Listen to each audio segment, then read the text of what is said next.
In Sydney, officials Darling, of the don't move. Royal Easter Show Standing still. expect crowds of more than One more minute. 150,000 to attend the show tomorrow. In a surprise announcement in Canberra today, the Prime Minister, Mr Menzies, said the government has granted political asylum to the third Secretary of the Soviet Embassy, Mr Vladimir Petrov. Mr Menzies told Parliament that Mr Petrov had sought political asylum in Australia on April the 3rd and had been taken to a secret hiding place by Australian security agents. The Prime Minister told the House of Representatives that a royal commission would be appointed to investigate the systematic espionage and attempted subversion in Australia by Russian agents, which Mr Petrov had revealed.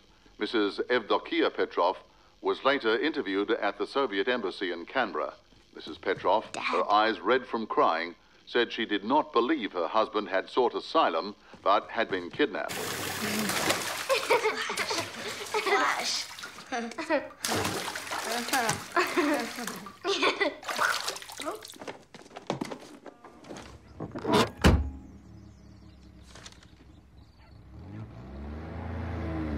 Oh, where's Ted going with Mr. Carter? I don't know. Can I go? You heard the news about the Russian who defected? Kent! Yes, makes you wonder. Yeah. I know. I think Menzies is right about the communists. You can't be too careful. They're spies, for heaven's sake. It seems so incredible. Shh. Outside, children. You'll wake baby Ross.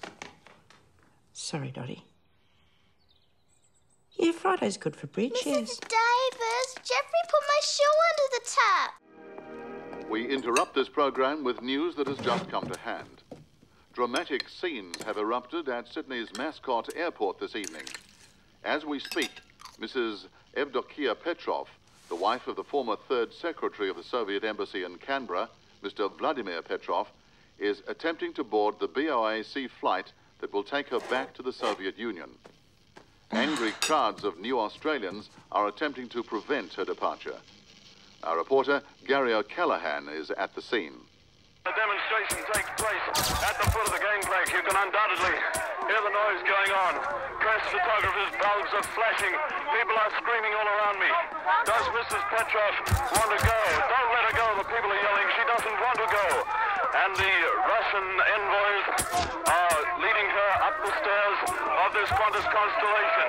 Mrs. Petrov is being held back by several people. And now the gangplank is being lowered away from the ship. Men are trying to hold the gangplank against the plane. And the Russian couriers are trying desperately to force their way at their fault. Punches are being thrown by the people. And the Russian couriers will not get her across. There's going to be an accident here. Paper. Here is the news from the ABC, read by Barry Eaton. Here are the headlines. In the early hours of this morning, I've got the Evdokia paper. Petrov, the wife of the Soviet defector Mr. Vladimir Petrov, has sought and been granted asylum in Australia. When her flight landed in Darwin last night, there was confusion Thanks, Mum. over whether Mrs. Petrov wished to return to the Soviet Union, but after being allowed to speak to her husband by telephone, Mrs. Petrov asked for asylum in Australia.